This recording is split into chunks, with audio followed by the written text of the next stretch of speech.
नमस्कार, आप देख रहे हैं माई हिंदी टीवी। खबर दिन भर लेकर हाजिर हूं मैं संजीव कुमार। एक नजर हेडलाइंस पर। दिल्ली के मुख्यमंत्री बनने के बाद रेखा गुप्ता ने पीएम मोदी से की शिष्टाचार मुलाकात। इससे पहले दिल्ली सीएम ने राष्ट्रपति द्रौपदी मुर्मू से की थी मुलाकात।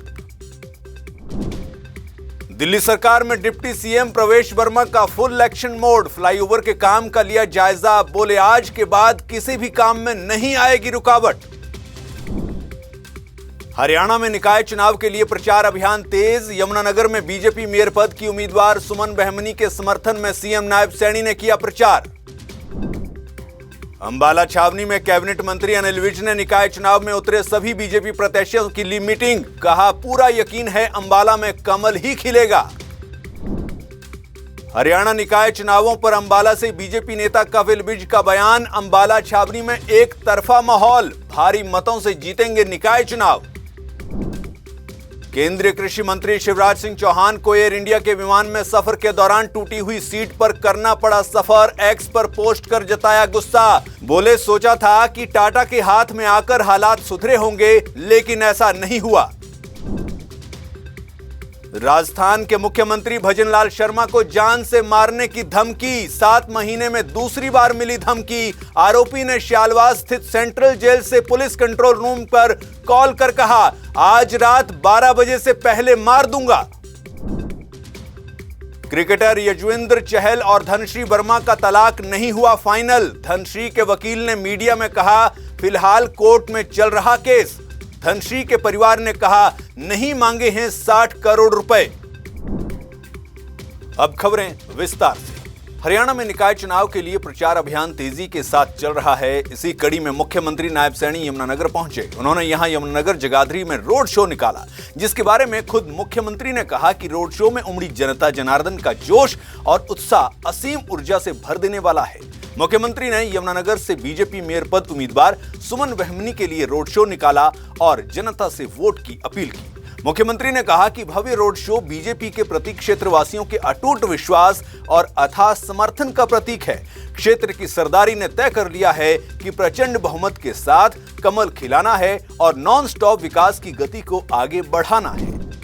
अंबाला छावनी की बात करें तो यहां भी निकाय चुनावों के लिए प्रचार जोरों पर है। अंबाला छावनी में कैबिनेट मंत्री अनिल विज ने सभी बीजेपी प्रत्याशियों की मीटिंग ली। इस दौरान विज ने कहा कि उन्हें पूरा यकीन है कि अंबाला छावनी में कमल ही खिलेगा। उन्होंने कहा कि बीजेपी के डर से कांग्रेस तो मैदान में ही नहीं उतरी। कांग्रेस ने तो अभी से बीजेपी को विजयी मान लिया है और अब शहर का विकास बीजेपी ही करवाएगी, क्योंकि केंद्र में बीजेपी है, प्रदेश में बीजेपी है और वे खुद बीजेपी से विधायक हैं।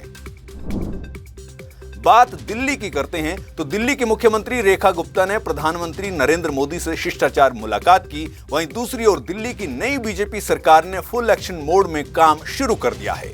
इसी के तहत डिप्टी सीएम प्रवेश वर्मा, जो पीडब्ल्यूडी विभाग की जिम्मेदारी संभाल रहे हैं, उन्होंने बारापुला फ्लाईओवर सराय काले खां को मयूर विहार फेज 1 से जोड़ने वाले फ्लाईओवर का जायजा लिया। जायजा लेने के बाद अधिकारियों को निर्देश भी दिए। उन्होंने कहा कि 10 साल से फेज 3 का काम चल रहा है, लेकिन आज से पहले कोई भी यहां विजिट करने नहीं पहुंचा।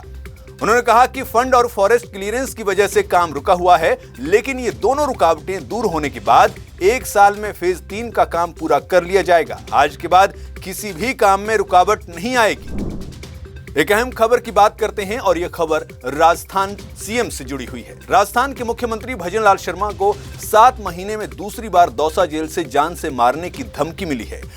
मामला देर रात 12:45 का है, जब आरोपी ने शालवास स्थित सेंट्रल जेल से जयपुर पुलिस कंट्रोल रूम को कॉल करके कहा कि आज रात 12 बजे से पहले सीएम को मार दूंगा। घटना की जानकारी मिलने के बाद एएसपी गुरशरण राव और नांगल डीएसपी चारुल गुप्ता मौके पर पहुंचे। बताया जा रहा है कि जिस आरोपी ने कॉल की वो पॉक्सो एक्ट के तहत जेल में बंद है। क्रिकेटर यजुवेंद्र चहल और धनश्री वर्मा के तलाक से जुड़ी हुई खबर की बात कर रहे हैं। क्रिकेटर यजुवेंद्र चहल और धनश्री वर्मा का तलाक अब तक फाइनल नहीं हुआ है। धनश्री के वकील ने यह बात मीडिया से कही। उन्होंने कहा कि मामला फिलहाल कोर्ट में चल रहा है। दरअसल मीडिया रिपोर्ट में यह बताया जा रहा था कि दोनों का तलाक फाइनल हो चुका है। वहीं एक रिपोर्ट के अनुसार धनश्री के परिवार ने यह भी कहा कि उन्होंने यजुवेंद्र या उनके परिवार से 60 करोड़ रुपए नहीं मांगे हैं। परिवार ने कहा कि एलिमनी की गलत खबरों से हम दुखी हैं। हमने चहल से किसी भी तरह की रकम नहीं मांगी। ना ही उन्होंने सामने से कुछ ऑफर किया है। 60 करोड़ रुपए मांगने की बात गलत है। हम मीडिया से निवेदन कर रहे हैं कि इस तरह की खबरें ना फैलाएं।